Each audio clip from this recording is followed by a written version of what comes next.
My view is that the Russians think they can outsmart the West. Russia's main enemy strategically remains the US. Whatever games they play, that's the Russian game. Well, I think we don't have the luxury to think that we have many years and then so on. So we have to do our work now. There has been this alleged leak from a European intelligence agency that made rounds in international media about how Putin's security is growing increasingly paranoid over potential coup or assassination. What is your assessment? Is there a real possibility of a coup in Russia? Is the regime actually weakening? Well, I don't know about the coup, but what we see is that there is some type of pressure mounting up inside of Russia, which has several reasons. First, there is no real battlefield success, despite of extremely high cost. We see that economical and financial problems are actually mounting, even despite the current high oil prices. And the internal mood is also somehow changing. So the let's say internet restrictions, all that has also have an impact on the Russian people on different levels. So there is some type of internal, let's say, boiling starting to be, and let's see how they will manage that. Do you think that at this level it's enough to force Putin to change his calculations, to maybe lower the demands or even seek some kind of settlement? Maybe not yet, but I absolutely see currently that the time is not in Putin's favor. Absolutely. If the West keeps the current trajectory regarding sanctions, support to Ukraine, and all that must continue, obviously. Let's see what the second half of the year will bring. It will be not easier for Putin. Do you think that Putin is getting accurate assessment of the situation on the battlefield, or maybe do his subordinates just give him the good news, afraid of delivering him some more pessimistic view of the war? Yeah, I'm not 100% sure he gets accurate assessments, or if he wants to hear the real situation in the economic field and so on. So people like this, dictators, at some point you want to hear only good news and you disregard other assessments, or you don't just receive those people anymore. So you just don't want to see or hear this. How do you see chances of some kind of a ceasefire happening in 2026? Well, it depends on a lot of factors. But I think in regarding this, we have to, in the West at least, we have to concentrate on the core issue, which is, regardless what would happen, we have to keep supporting Ukraine with everything what is needed. We have to keep the sanctions regime. Ukraine should continue the long-range strikes against different oil infrastructure and so on. So we have to concentrate on that, how we can influence the situation. When will Russia reach a point where they would be, let's say, genuinely interested? Hard to predict. Currently, I do not see that yet.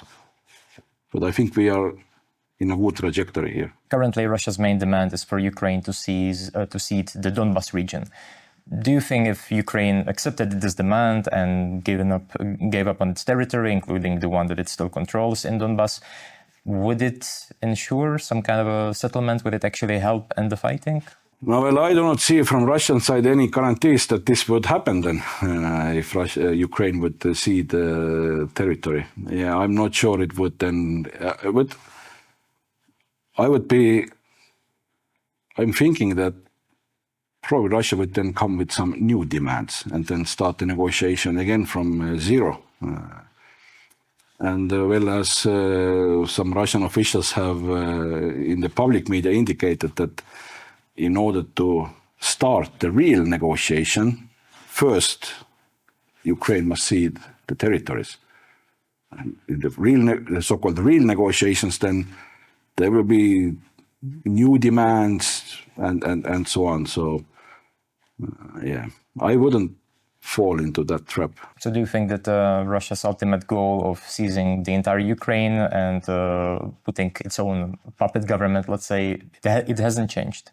I think so far, no. And even if they wouldn't achieve it militarily, they would then try it by other methods. As long as Putin is in power, it's hard for me to see that he would give up Ukraine. It's so important ideological issue for him. And in order for us to stop him from that path is within the practical world, again, supporting Ukraine and so on, that they just wouldn't have the capability to do so. And I think, again, here we are in the right way, actually. I'm here in Tallinn only thanks to our community members. We are looking for 4,000 more, so if you're thinking about joining up, now is the time. The link is below. What is Putin's overall strategic goal beyond Ukraine? Let's say, what is his vision for the Baltic countries, for Moldova? Well, his overall, I think, vision is to destroy the current European security architecture. And we all understand that Russia is existential threat. And I wouldn't single out the Baltic states as a separate region, since we are in the NATO and EU, so it's a threat to everybody in Europe. Since President Trump came to office in the United States, Russia has been seeking to engage Washington on Ukraine or even offering some kind of economic business deals. Do you think that Russia no longer sees the US as an adversary and more of a potential partner against Europe, for example? My view is that the Russians think they can outsmart the West. Internally, Russia's main enemy strategically remains the US. There is no change in that. Whatever games they play, that's the Russian game. But no change. US, from the Russian perspective, is not a friend. And there is even, I don't see that they are thinking that it would be a potential future friend. No. US is the enemy. Russia has suffered massive casualties in Ukraine, and it is currently struggling to advance. It is advancing at a pretty slow pace. And this has led some observers to argue that if Russia is struggling to even occupy Donbas, how can it ever threaten Europe? Do you think that this kind of thinking risks complacency in Europe, that it creates the risk that Europe will underestimate what kind of threat Russia poses? Well, we see that Russia is absolutely concerned with European rearmament, and it is something they would like to slow down, using then different means, trying to reach out to the public, politicians, whatever, with a narrative that Russia is absolutely no threat, there is nothing to worry, and the high defense costs are coming on the cost of social sphere and so on. I see that from the Russian side, definitely.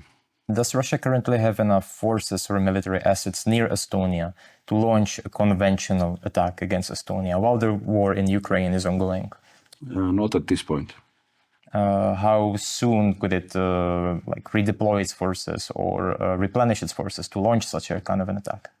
Well, what we currently see is that whatever units are produced or created, these units are moved into Ukraine. So Ukraine consumes all the Russian military capability, or most of it, at the moment. Let's say even if there is some type of ceasefire or frozening or whatever, Russia still needs to maintain a considerable military potential in Ukraine or against Ukraine. We know that they have the plan of military reform, which then would increase the Russian military forces in the NATO eastern flank considerably. Yes, that's the ambition, that's the plan. And the fulfilling of the plan depends on the available resources. But that's the ambition. And we have to, of course, base our calculations and plans based on the Russian ambition. We actually keep hearing very different estimates from Western officials about how soon will Russia be able to launch an attack against Europe if there is a ceasefire in Ukraine. Do you have some number? Is it months, years? Well, I think we don't have the luxury to think that we have like many years and then so on. So we have to do our work now.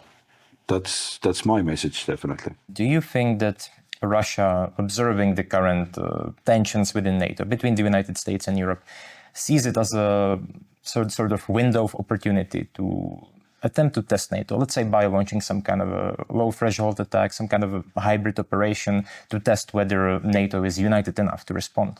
I'm sure Russia is calculating many things, and of course these are different scenarios. We have to be, very vigilant towards them. We are absolutely aware of different possibilities or threats. So again, here the message is that we have to, work constantly and invest and then strengthen our defense capabilities. Do you see Russia attempting to use Estonia's Russian-speaking community for some hybrid operations to destabilize the country? Well, again, this threat has been in Estonia for the last 30 years, different attempts and so on. But I personally see that our local Russian community, the Russian speakers, are with every year less and less receptive to such attempts. Then if we talk about hybrid operations, what do you think are the most likely scenarios? What are Estonia's, let's say, key vulnerabilities? What is actually going on actively is the sabotage campaign, and it's not Estonia only, it's throughout Europe. The idea of this is to degrade the logistics towards Ukraine and also to try to undermine the political will. This is actively ongoing overall in Europe. Much of it has been, let's say, intercepted, but it's still active from the Russian side. There were some cases last year of what Estonian officials called provocations at the time, let's say when the Russian jets violated Estonian airspace, or when there were cases of suspicious activities by Russian soldiers near the border. Do you see this as some kind of intentional provocations, attempts to test Estonia and NATO, or was it more just a mistake on Russia's part? Well, I would also say that not everything what happens is like a genius Russian strategic plan. But it doesn't mean that we can not take it seriously. We have to take it seriously. Whatever is happening, intentionally, unintentionally, there must be a response to that. Because if we don't do anything, Russia absolutely... So it becomes a test anyway then. So we have to take our measures and our activities in order to deter or then discipline the other side. Has Estonia and NATO been effective in deterring such actions? So far, I think so, yes. If you enjoyed this interview and want to see more content like this, make sure to subscribe to our YouTube channel. The link is in the description below. And if you want to support our work, please consider joining the community of our paying members at kyivindependent.com/membership. Thank you.